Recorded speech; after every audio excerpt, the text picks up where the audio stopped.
Hi everybody, it's Christina. Welcome back to Adventures in Polish Land. Today I have my mid-March reading wrap-up to share with you. I have finished 3 books since the last time we spoke, so I'm going to jump right in with my mini reviews. All of the books this month have been from the library, which is so much fun. I really enjoy supporting my local library, and I think it's very important to do that now more than ever. But let's jump right in. The first book that I read is The Center by Ayesha, Manazir, Siddiqi. Love this cover. I'll try to show it to you without a glare on it there, but we have a beautiful flower pot with a skull vase. I'll put this down so you don't get the glare. But this is a book set in the UK. Our main character is a young woman in her 30s named Anisa. She's from Pakistan, but she moved to the UK for university and she's lived there ever since. Her job is to write subtitles for Bollywood films, but her dream would be to be a translator for novels. One day she goes to a linguistics conference, and while she's there, she meets a guy named Adam who is fluent in several different languages, and they begin a relationship. And she soon finds out that the way he learned all of these languages is a little bit mysterious. He went to this place called the Center, which you have to be invited to attend. You have to pay £20,000, and you have to do a secretive 10-day intensive course.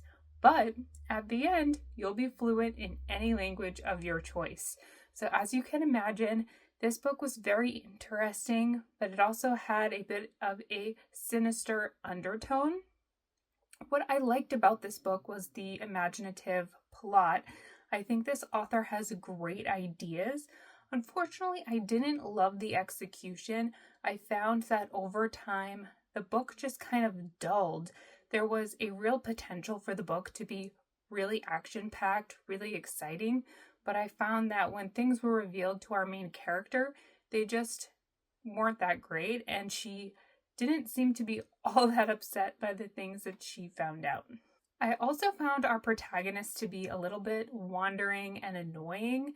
She would start talking about certain subjects and then totally go off on a tangent. This is written in the first person, and she'd talk about that tangent for several paragraphs or pages, and it really didn't have anything to do with the main plot line of the story. For example, she has a best friend, and although this friend plays a role towards the beginning, she kind of disappears towards the end of the book. And similarly, I just found that our main character didn't seem to be liked by most people in the novel, but I wasn't really sure why, and I felt like we could have used some more character development there. Overall, though, I did give this a 3.5-star rating. It was a quick and fun read, and I would be interested to know what this author does next because I think she has great ideas. I would just like her writing to be a little bit stronger for the next book. Next up, I read Flowers for Algernon by Daniel Keyes. This is a classic novel from the 50s and 60s. There was a short story published in 59, and then it got published into the novel in 1966. This is about a 32-year-old man named Charlie Gordon. He has a very low IQ. This book is told through Charlie's journal entries.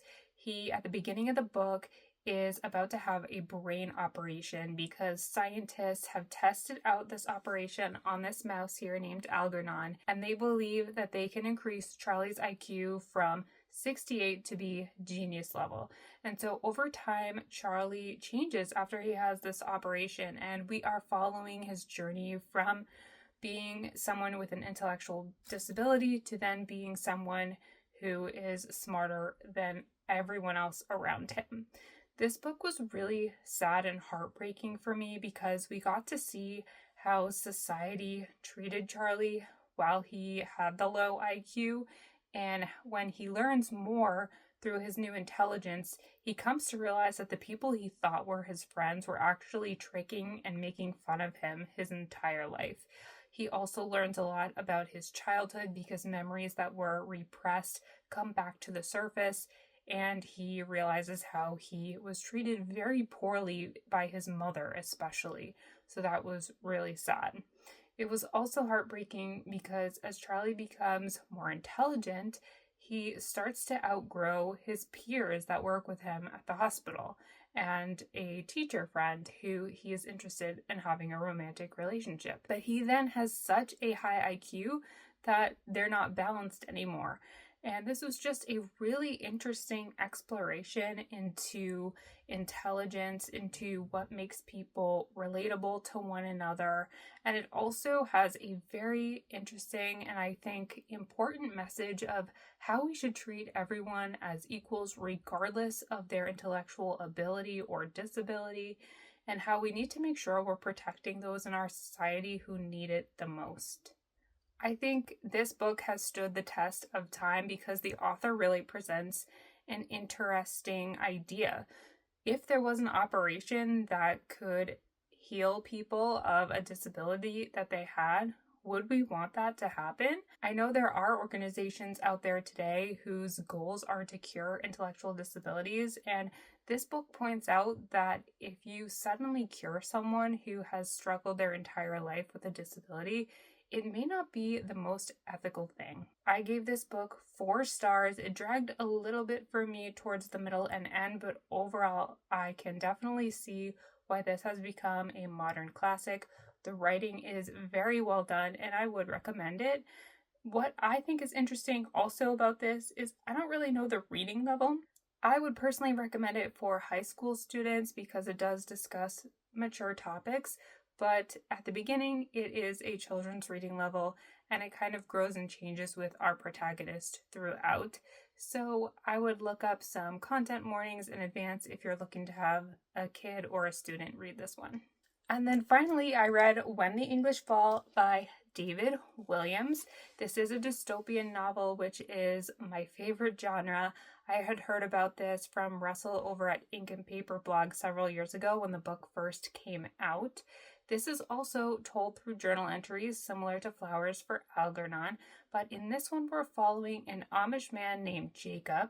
He lives in Pennsylvania with his family in their Amish community, and one day there is a solar storm, and he and his community can tell that it totally wiped out all of the electricity for the English or non-Amish people because they no longer see lights coming from the town near them, and there's no cars on the road or very few cars on the road besides army vehicles, and also a plane falls right out of the sky when this event happens because it just lost all control.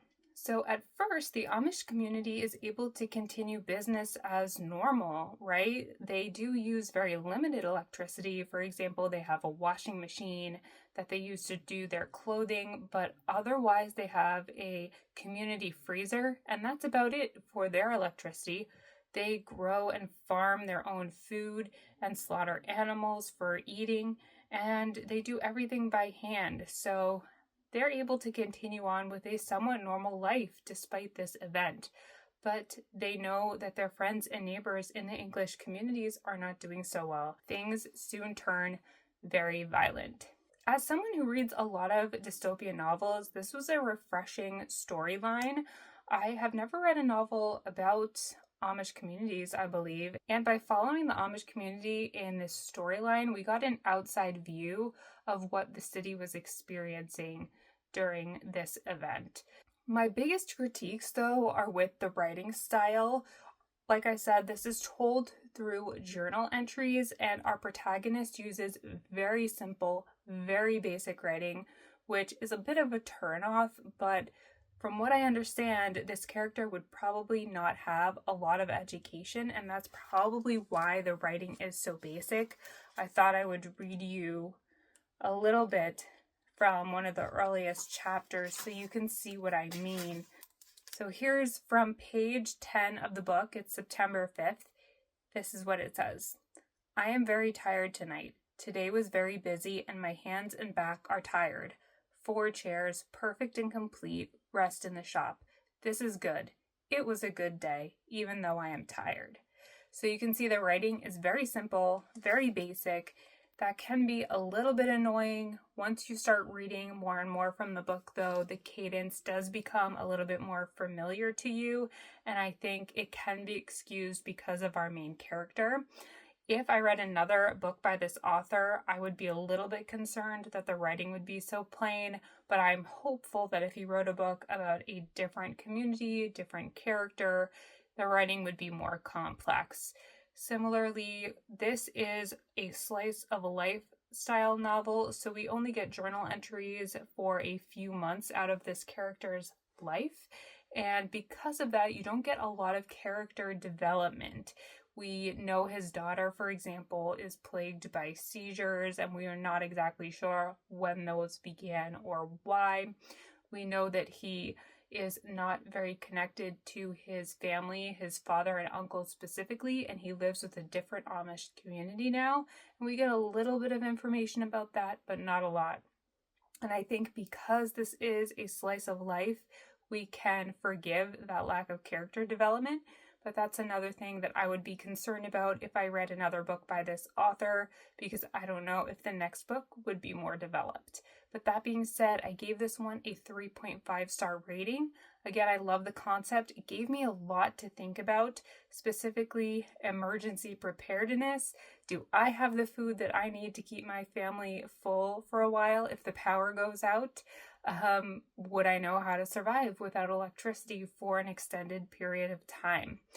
I also really liked that this book talked about being nonviolent. The Amish are a people who don't use guns except for hunting animals, so it became a real challenge for them to exist in a world where people were bearing arms and things were not going smoothly in the nearby community, and that was starting to affect their nonviolent community as well. I thought that was a really interesting discourse, and I was glad I read about it in this book. If you're also someone who loves dystopian novels, I would recommend this. If you're not, you could probably skip this one for the reasons I mentioned with the writing. So I have two other little updates I wanted to share with you.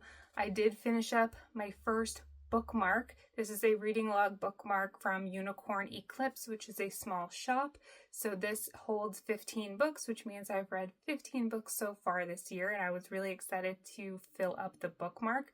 Originally, I thought I would do one bookmark a month, but I'm just going to fill them up completely, and I've already moved on to my next one, which is in this book that I'm currently reading, which is The Passengers by John Mars. I'm about halfway through, so I'm excited to continue on with this. Let me show you the bookmark I'm using now. It's a cute little kitty cat bookmark. I will link to their shop below. I don't have an affiliate link or anything. I just love their products and their designs. And then finally, before I go, I did get to color another state on my map here. Here's Pennsylvania. That's where When the English Fall is set. Lancaster County, of course, where the Amish live. So that was exciting to fill out another state on the map. The center was set in the UK, and then Flowers for Algernon was set in New York City. Like so many books are set.